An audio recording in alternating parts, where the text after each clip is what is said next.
আল্লাহ তাআলা বলেন ওয়ালিল্লাহি আলান নাসি হিজ্জুল বাইত, আল্লাহ তাআলার জন্য মানুষের উপর ফরজ হলো বাইতুল্লাহ শরীফের হজ করা। মান ইসতাতা ইলাইহি সাবিলা, কার জন্য ফরজ? আল্লাহ তাআলা বলেন যে ব্যক্তি বাইতুল্লাহ পর্যন্ত পৌঁছার সামর্থ্য রাখে, বাইতুল্লাহ পর্যন্ত পৌঁছার তৌফিক যার আছে, সামর্থ্য যার আছে, তার জন্য আল্লাহর সন্তুষ্টি কামনায় হজ করা ফরজ করে দিয়েছেন আমার আল্লাহ। আল্লাহ তাআলা বলেন যারা এই হজের হুকুমকে প্রত্যাখ্যান করবে, অস্বীকার করবে, তাদের পরিণতি ভালো হবে না। আল্লাহ বলেন ওমান কাফারা ফা ইন্নাল্লাহা গনিয়্যুন আনিল আলামিন আনির রহিম। ওয়ালিল্লাহি আলান নাসি হিজ্জুল বাইতি মান ইসতাতাআ ইলাইহি সাবিলা ওয়ামান কাফারা ফা ইন্নাল্লাহা গনিয়্যুন আনিল আলামিন।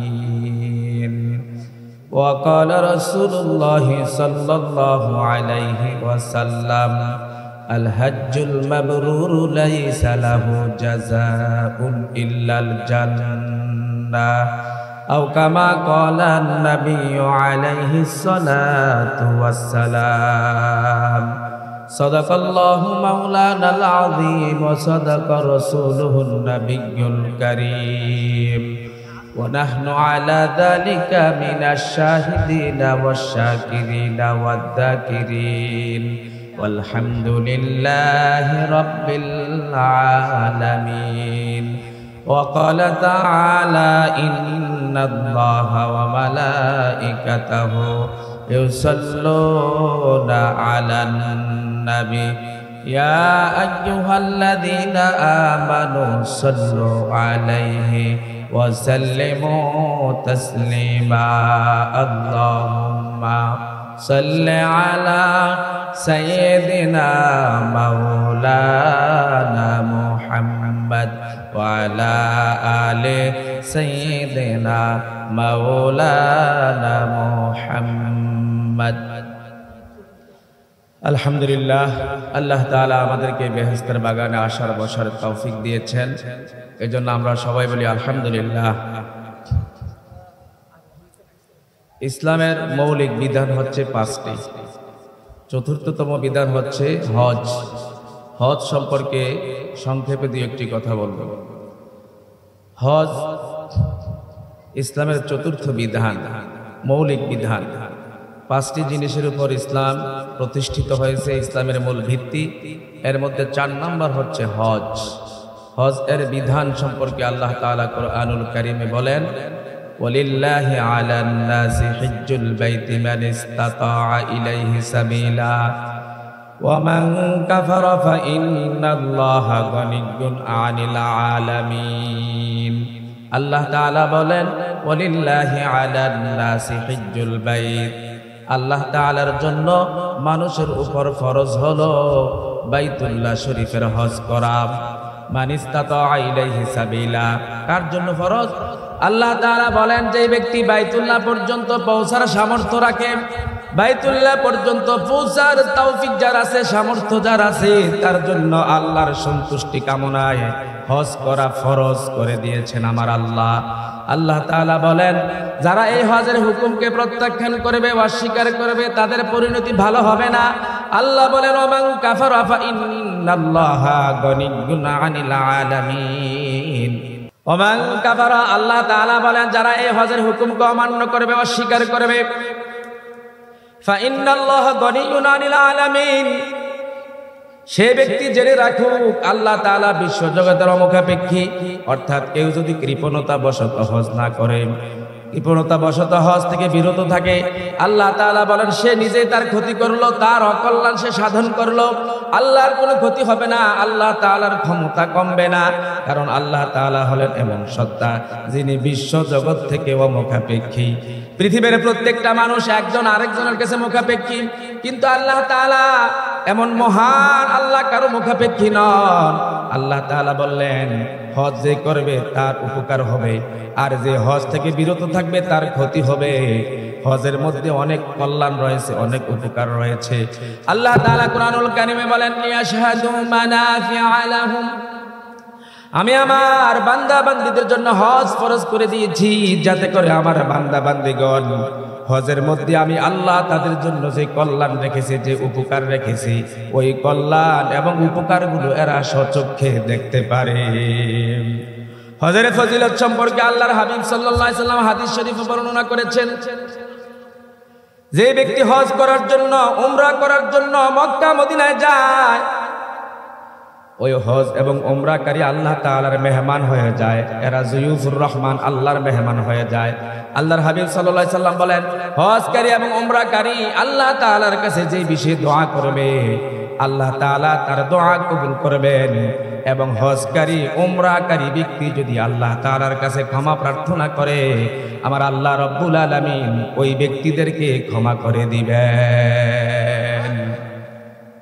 আমার ভাইয়েরা, হজের ফজিলত সম্পর্কে আল্লাহর নবী আরেক বর্ণনায় ইরশাদ করেছেন, মান হাজ্জা লিল্লাহ, যে ব্যক্তি আল্লাহর সন্তুষ্টির জন্য হজ করবে, ফালাম ইয়ারফাত ওয়ালাম ইয়াফসুক, অতঃপর অশ্লীলতায় লিপ্ত না হয়, গুনাহের কাজে লিপ্ত না হয়, আল্লাহর নাফরমানিতে লিপ্ত না হয়, অবাধ্যতার কাজে লিপ্ত না হয়, আল্লাহর হাবিব সাল্লাল্লাহু আলাইহি ওয়াসাল্লাম বলেন, রাজাআকা ইয়াউমিন ওয়ালাদাতহু উম্মুহু, ওই ব্যক্তি ওই দিনের মতো নিষ্পাপ বেগুনাহ হয়ে দেশে ফিরবে যেদিন তার মা তাকে ভূমিষ্ঠ করেছিল।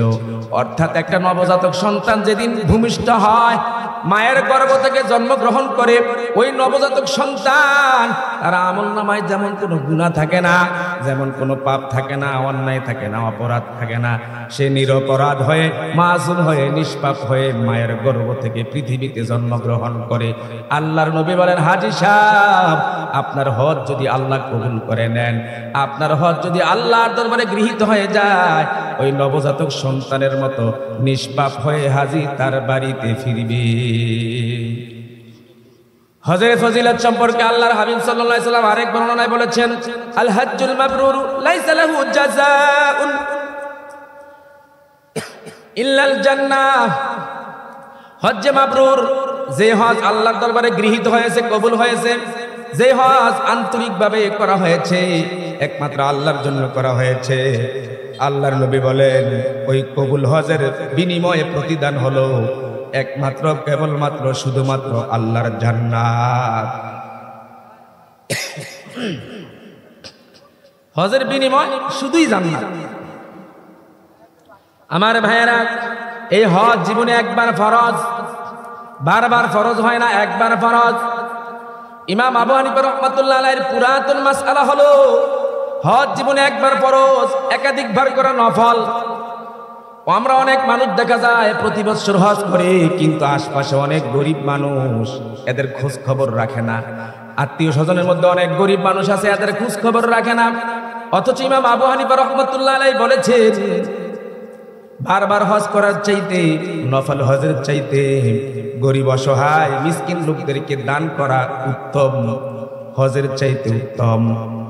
আমার ভাইয়েরা, হযরত আব্দুল্লাহ ইবনে মুবারক রাহমাতুল্লাহি আলাইহি অনেক বড় একজন আল্লাহর ওলি ছিলেন। হযরত আব্দুল্লাহ ইবনে মুবারক রাহমাতুল্লাহি আলাইহি অনেক বড় একজন আলেম ছিলেন।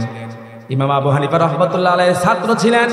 আব্দুল্লাহ ইবনে মুবারক রাহমাতুল্লাহ আলাইহি প্রতি বছর হজ করতেন।